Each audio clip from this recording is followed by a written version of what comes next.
Donc Dieu dit, il y a des gens même qui vont chasser des démons en son nom. Il y a des gens même qui vont faire des miracles en son nom. Et donc, à travers ce pas, nous voyons que on ne doit pas courir derrière les miracles, ou on ne doit pas courir derrière vraiment toutes ces choses-là qui tapent à l'œil, mais on doit courir derrière sa parole, la lire et changer nos cœurs. Bonjour tout le monde, c'est avec un grand plaisir que je vous retrouve aujourd'hui pour vous parler de la part du Seigneur Jésus-Christ. Soyez bénis dans le nom de Jésus-Christ, notre roi. Donc vous savez que Jésus est notre Seigneur, il est notre Sauveur, il est celui que Dieu a oint pour qu'il vienne sur la terre il y a 2000 ans pour vraiment nous donner la vie.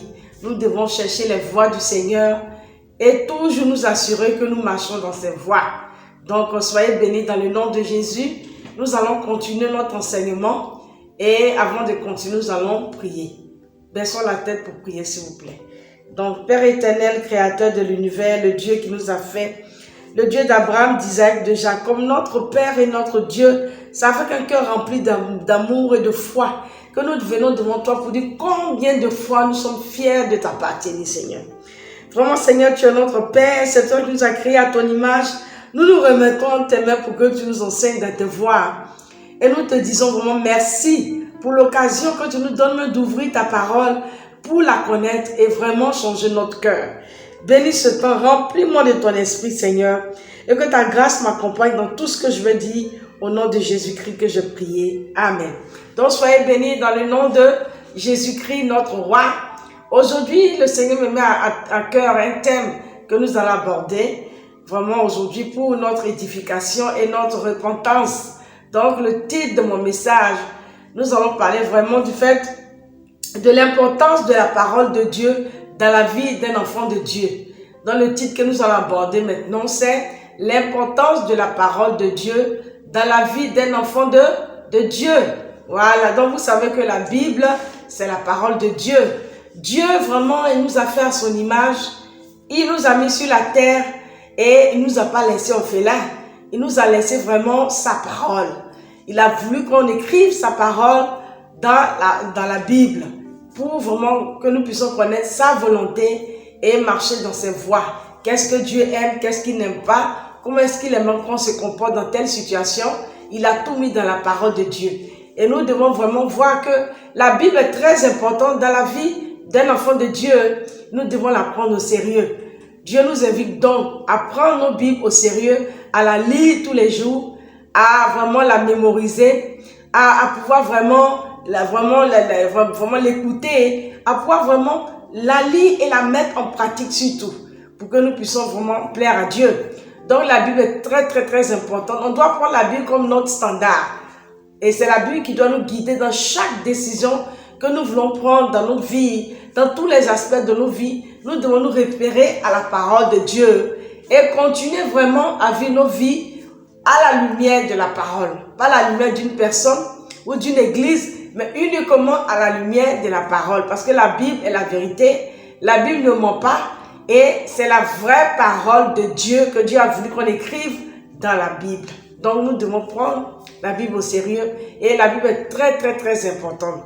Donc pour cela on va lire en 2 Timothée 3, versets 16 à 17. Nous allons aller pour découvrir qu'est-ce que notre Père nous enseigne ici quant à l'importance de la parole de Dieu dans la vie d'un enfant de Dieu. Nous allons lire, la Bible nous dit ici, 2 Timothée 3, verset 16 jusqu'au verset 17. Toute écriture est inspirée de Dieu et elle est utile pour enseigner, pour convaincre, pour corriger, pour instruire dans la justice, afin que l'homme de Dieu soit formé et équipé pour toute œuvre bonne. Vous voyez ce que Dieu nous dit ici. Le Seigneur nous dit ici que tout ce qui est écrit dans la Bible est inspiré de Dieu. Ça veut dire que tout ce que Dieu a permis qu'on écrive dans la Bible, ça vient de Dieu lui-même. C'est la parole de Dieu qui a été écrite dans la Bible. Voilà sa volonté. Et le rôle de la Bible, la Bible nous enseigne, elle est là pour nous corriger, pour corriger nos fautes, pour nous instruire dans la justice de Dieu. Dieu a permis qu'on écrive la Bible pour que la Bible corrige nos fautes, nous enseigne, nous instruise dans la parole de Dieu, nous instruise dans vraiment dans les voies de Dieu. Donc nous devons voir que la Bible est importante. Afin que l'homme de Dieu soit parfaitement équipé pour accomplir toute œuvre bonne. Nous ne pouvons pas accomplir une œuvre bonne si nous ne sommes pas dans la parole. C'est la parole de Dieu qui nous aide à pouvoir faire la volonté de Dieu. Donc, en tant qu'enfant de Dieu, nous devons lire la Bible tous les jours, et jour et nuit, pour pouvoir vraiment connaître la volonté de Dieu et pouvoir la mettre en pratique. Si nous ne sommes pas dans la parole de Dieu, nous allons vivre notre vie sans vraiment la volonté de Dieu. Donc, c'est important qu'en tant qu'enfant de Dieu, nous lisons la Bible tous les jours et que nous marchons vraiment selon vraiment ce que la Bible a dit. Donc, c'est important. On va lire un autre passage, comme Dieu est en train de nous enseigner ici, en Hébreux 4, verset 12 à 14. On va aller là-bas. On va lire en Hébreux, chapitre 4, verset 12 jusqu'au verset 14. Qu'est-ce que Dieu nous dit ici concernant l'importance de la parole de Dieu? En effet, la parole de Dieu est vivante et efficace, plus tranchante que toute épée à deux tranchants, pénétrante, jusqu'à séparer l'âme et vraiment l'esprit, jointure et moelle. Elle juge les sentiments et les pensées du cœur de l'homme. Aucune créature n'est cachée devant lui. Tout est à nu et à découvert aux yeux de celui à qui nous devons tous rendre compte. Amen. Donc Dieu nous dit ici que vraiment que la parole de Dieu est vivante et efficace. Ça veut dire que la parole de Dieu est encore d'actualité. La parole de Dieu n'est pas démodée. On peut toujours utiliser la parole jusqu'à notre génération. De génération en génération, la parole de Dieu n'est pas démodée. Elle est toujours applicable à nos vies. Donc la parole de Dieu est vivante, elle est toujours vraiment applicable à notre vie et elle est efficace. Plus nous sommes en contact avec la parole de Dieu, plus nos cœurs changeront. La parole de Dieu est comparée à une épée. Elle est à une épée qui coupe vraiment le mal qui est en nous. Donc c'est comme un couteau qui coupe le mal en nous. Donc plus nous sommes en contact avec la parole, plus vraiment le mal qui en nous va être coupé, nettoyé et nous allons de plus en plus ressembler au Seigneur. Donc c'est important qu'en tant qu'enfant de Dieu, nous puissions lire la Bible jour et nuit, faire même des veillées personnelles pour lire, pour comprendre, acheter plusieurs Bibles, plusieurs versions pour pouvoir vraiment connaître la Bible et connaître Dieu à travers sa parole. Et vous voyez que lorsque nous la lisons, la Bible expose nos vies et ça nous aide à nous repentir. On va lire rapidement en Jean 8, verset 31 à 32. Qu'est-ce que Dieu nous dit ici concernant l'importance de la parole de Dieu? Nous allons voir que la parole est importante. Qu'est-ce que Dieu nous dit ici par rapport à la parole de Dieu? Alors, il dit aux Juifs qui avaient cru en lui, Jean chapitre 8, verset 31 à 32. Il dit aux Juifs qui avaient cru en lui, si vous demeurez dans ma parole, vous êtes vraiment mes disciples. Vous connaîtrez la vérité et la vérité vous rendra libre. Il lui répondit, nous sommes les descendants d'Abraham et nous n'avons jamais été esclaves de personne. Vous voyez, donc on peut lire jusqu'au verset 32. Jean chapitre 8, verset 31 à 32. Donc ici, le Seigneur s'adressait ici aux Juifs qui avaient cru en lui.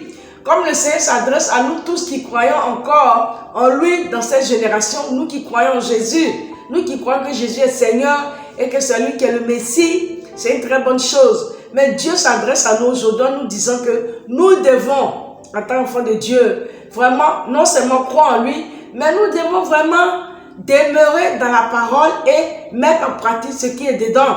Donc le fait de croire en Jésus, ça ne suffit pas. Il faut croire en Jésus et il faut lire la Bible et la mettre en pratique. C'est comme ça que nous serons des vrais disciples et nous allons être libérés à travers la vérité que nous allons découvrir dans la parole. Vous voyez que de nos jours, il y a tellement de messages qui sont prêchés. Mais si nous ne prenons pas le temps nous-mêmes d'être dans la parole, la lire pour vraiment que Dieu nous éclaire, c'est facile pour nous de nous perdre. Donc, il est important pour nous d'être dans la parole, pour que la parole vraiment, si nous demeurons dans la parole va nous libérer et nous allons connaître la vérité. Donc, c'est important que nous soyons dans la parole en tant qu'enfants de Dieu. Nous-mêmes, on va à l'église, on nous prêche, mais nous devons lire pour pouvoir vraiment voir cette vérité que le Seigneur a laissée. On va lire en Jean 12, verset 47 à 48. Un autre passage qui nous parle de l'importance de la parole de Dieu. C'est important que nous lisions. Vous voyez, quand on partait à l'école, on lisait beaucoup, on aimait étudier. Mais quand il s'agit de lire la Bible, on est parfois lourd et c'est difficile, mais nous devons savoir que nous sommes dans une guerre. Nous devons faire violence sur nous-mêmes et lire la Bible pour connaître notre Père. Nous allons lire en Jean 12, verset 47 jusqu'au verset 48. Qu'est-ce que Dieu nous dit quant à l'importance de la parole de Dieu? Ici, la Bible dit ceci. Si quelqu'un entend vraiment mes paroles, mais n'y croit pas, ce n'est pas moi qui le juge, car je suis venu non pour juger le monde, mais pour le sauver. Celui qui me rejette et qui n'accepte pas mes paroles a son juge. La parole que j'ai donnée, c'est elle qui le jugera au dernier jour. Vous voyez ce que Dieu nous dit ici. Dieu nous parle du fait que la parole de Dieu va nous juger. Au dernier jour, nous serons tous devant le tribunal de Dieu, chacun d'entre nous. Et Dieu va ouvrir la Bible pour nous poser des questions quant à notre vie. Donc si tu vas dans une église où on t'enseigne des choses qui ne sont pas dans la parole, tu peux te perdre. C'est pour ça que c'est bon pour toi de la lire et de la mettre en pratique. Tu ne vas pas dire à Dieu, non Seigneur, mon pasteur ne m'avait pas enseigné cela. Ou moi je pensais que c'était comme ça. C'est ta responsabilité de lire la Bible. Même si c'est dans ta langue maternelle, tu peux la lire et la comprendre et vraiment mettre ta vie en règle à la lumière de la parole de Dieu. Donc vous voyez que c'est important que nous lisons la Bible parce que la Bible est notre juge. Voilà, Dieu va se baser sur la Bible pour nous juger quant à ce qu'il a laissé. Donc c'est important qu'on puisse mettre plus notre cœur dans la parole, dans le but vraiment de pouvoir ne pas tomber dans le jugement de Dieu, qu'on puisse vraiment marcher selon les voies de Dieu. Donc nous allons lire une autre écriture en Matthieu 7, verset vraiment 21 à 23. Vous allez voir que ça nous parle toujours de l'importance de la parole de Dieu dans la vie, vraiment dans la vie d'une chrétienne, vraiment dans la vie d'un enfant de Dieu. Nous devons prendre vraiment la Bible au sérieux. Vous voyez, c'est comme quand tu crées une machine et à cette machine-là, tu as les règles qui vont faire marcher la machine. Tu dois savoir que si cette machine, pour qu'elle marche, on doit appuyer tel bouton, on doit faire ceci, cela. Et tu vas voir que la machine va marcher sans problème. Ou pour démarrer une voiture, tu sais quel contact vraiment appuyer et vraiment pour que ça démarre très bien. Vous voyez, quand tu ne mets pas l'essence de la voiture, ça ne va pas démarrer. C'est comme ça que Dieu a permis que sa parole soit écrite. Dieu qui nous a fait, il sait que sans la Bible, nous ne pouvons pas vraiment avancer. On ne peut pas le voir si on n'est pas dans la parole. Vous voyez, on ne peut pas mettre la Bible à côté et courir d'après vraiment les églises, les pasteurs, etc., pensant que ces deux viennent, notre salut vient de Jésus et de sa parole. Nous devons prendre au sérieux la Bible et la lire parce que Dieu va nous juger à travers elle. Et Dieu qui nous a créés, nous sommes faits à son image. Il sait que nous sommes faits à son image. Et c'est sa parole qui va nous amener auprès de lui. Donc nous devons prendre au sérieux sa parole pour ne pas vraiment marcher dans d'autres voies. C'est important que nous suivons ce code de la route qui est la parole pour pouvoir bien marcher dans les voies de Dieu. On va lire Matthieu 7, verset 21 à 23. Qu'est-ce que le Seigneur nous dit ici quant à sa parole? Matthieu 7, allons-y là-bas. Verset 21. Ceux qui me disent Seigneur, Seigneur, n'entreront pas tous dans le royaume de Dieu, mais seulement ceux qui font la volonté de mon Père qui est dans les cieux. Beaucoup me diront, Seigneur, Seigneur, n'avons-nous pas prophétisé en ton nom? N'avons-nous pas chassé des démons en ton nom? Et vraiment, n'avons-nous pas fait beaucoup de miracles en ton nom? Alors je leur dirai ouvertement, éloignez-vous de moi. Je ne vous ai jamais connu, vous qui commettez le mal. Je ne vous ai jamais connu, vous qui commettez le mal. Vous voyez, ça fait peur. Donc Dieu nous dit, c'est notre Père. Il nous dit que vraiment au dernier jour, beaucoup de personnes vont dire, et même sur cette terre, les gens qui disent Seigneur, Seigneur, c'est pas ceux vraiment que Dieu approuve. Voilà, on peut dire Seigneur, on va à l'église, c'est pas ça. Mais Dieu veut que nous puissions nous repentir du mal, vous voyez, et faire sa volonté. Donc pour connaître la volonté de Dieu, c'est d'être dans la parole. Donc Dieu dit, il y a des gens qui vont chasser des démons en son nom. Il y a des gens qui vont faire des miracles en son nom. Et donc à travers ce passage, nous voyons que on ne doit pas courir derrière les miracles, ou on ne doit pas courir derrière vraiment toutes ces choses-là qui tapent à l'œil, mais on doit courir derrière sa parole, la lire et changer nos cœurs. C'est ce que Dieu nous dit ici. C'est ceux qui font sa volonté et sa volonté est dans la parole. Nous devons lire la Bible pour pouvoir faire la volonté de Dieu, car ce sera étrange de voir qu'une personne a utilisé le nom de Jésus pour faire un miracle et Jésus va lui dire que je ne t'ai jamais connu. Il y a une différence entre je ne te connais plus et je t'ai jamais connu. Ça veut dire on peut même prendre le nom de Jésus pour faire des miracles et Jésus dit qu'il nous a jamais connus. Donc, faisons très attention avec le fait de courir derrière les miracles ou derrière tous ces spectacles. Nous devons vraiment chercher Dieu dans sa parole. Nous devons chercher Dieu dans la vérité de sa parole qu'il a laissée et demander à Dieu de nous guider pour ne pas nous perdre. Voilà. Donc, on va lire 1 Timothée 4, verset 16. Nous allons toujours voir qu'en tant qu'enfant de Dieu, n'oubliez pas qu'aujourd'hui, nous parlons du fait que la Bible est très importante dans la vie vraiment d'un enfant de Dieu. Et nous allons vraiment chercher cela. Et on va lire 1 Timothée 4, le verset combien? Le verset 16. Voilà, ça c'est un passage vraiment très fort. Vraiment qui nous montre comment c'est important en tant qu'enfant de Dieu, nous puissions rester dans les voies de Dieu.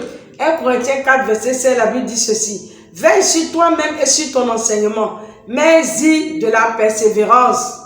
Et car en enseignant ainsi, en agissant ainsi, tu te sauveras toi-même et ceux qui t'écoutent. Vous voyez, Dieu nous dit dans ce passage que nous devons vraiment veiller sur nous-mêmes et sur l'enseignement que nous entendons. Dieu nous encourage à veiller sur ce que nous entendons comme enseignement et il nous demande aussi vraiment de veiller sur le fait qu'on doit lire la Bible aussi et de la pratiquer. Parce que si nous veillons sur nous-mêmes, sur ce que nous entendons, on ne va pas tomber dans les fausses doctrines. Et aussi, si nous sommes dans la parole, nous veillons à ce que nous lisons la Bible tous les jours. Alors, si nous persévérons dans la lecture de la parole, nous allons vraiment sauver notre âme et ceux à qui on pourra partager la parole de Dieu. Donc, c'est important pour nous de lire la Bible et de la mettre en pratique, mais nous devons vraiment prendre garde à nous-mêmes et ne pas laisser des fausses doctrines nous voler notre âme. Donc, c'est important que nous soyons dans la Bible. On va lire vraiment un dernier verset en Jacques 1, verset 22 à 25. Nous allons toujours voir l'importance de la parole de Dieu. Vous voyez? Donc, c'est important que nous soyons dans la Bible pour vraiment changer nos cœurs. Jacques 1, verset 22 à 25. Mettez en pratique la parole et ne vous contentez pas de l'écouter en vous trompant vous-même par de faux raisonnements.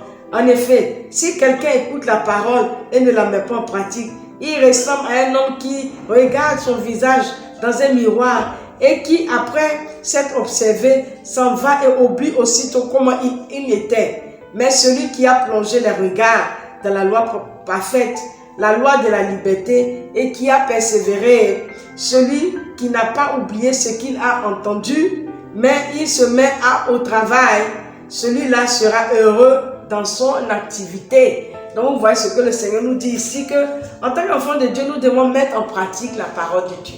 Nous devons nous efforcer.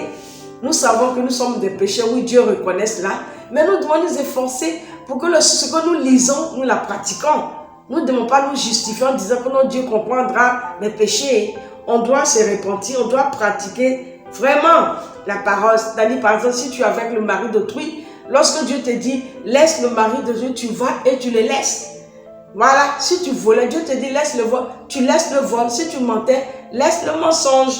Ne dis pas, Dieu va me comprendre, parce que Dieu veut qu'on puisse écouter lorsqu'il nous parle et qu'on pratique. C'est ça le but.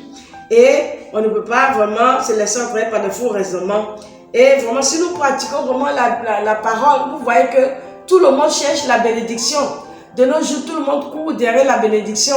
Mais le secret de la vraie bénédiction spirituelle ou même physique que tu cherches, ou vraiment toutes sortes de bénédictions que tu cherches, c'est de lire la Bible et de la pratiquer.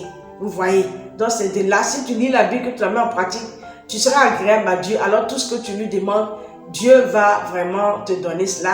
Mais si tu n'es pas dans la parole, si tu ne pratiques pas la Bible, même si un pasteur vient t'imposer les mains, Dieu ne va pas écouter sa prière parce que tu ne pratiques pas sa parole. Donc c'est important. Donc aujourd'hui, qu'est-ce que Dieu nous enseignait? Dieu nous enseignait vraiment l'importance de la parole de Dieu dans la vie vraiment d'un enfant de Dieu. Dieu nous encourage en tant que ses enfants. Nous devons nous efforcer pour lire la Bible tous les jours. C'est ce que Dieu nous demande. Nous devons lire la Bible tous les jours.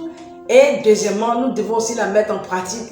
Parce que je vous assure, mes chers amis, vraiment, nous ne pouvons pas voir Dieu si on n'est pas en train de lire la Bible. Quelle que soit notre bonne volonté, si on ne lit pas la Bible pour la pratiquer, nous ne pouvons pas voir le Seigneur. Donc c'est important qu'on prenne à partir d'aujourd'hui nos Bibles au sérieux. On doit acheter beaucoup de versions de Bible, la lire, ouvrir la Bible, la lire, demander au Saint-Esprit de nous guider lorsque nous la lisons et pratiquons immédiatement ce que le Seigneur nous dit pour que nous puissions être agréables à lui. Donc je vous aime beaucoup et que le Seigneur nous bénisse. À la prochaine fois pour un autre enseignement. Amen.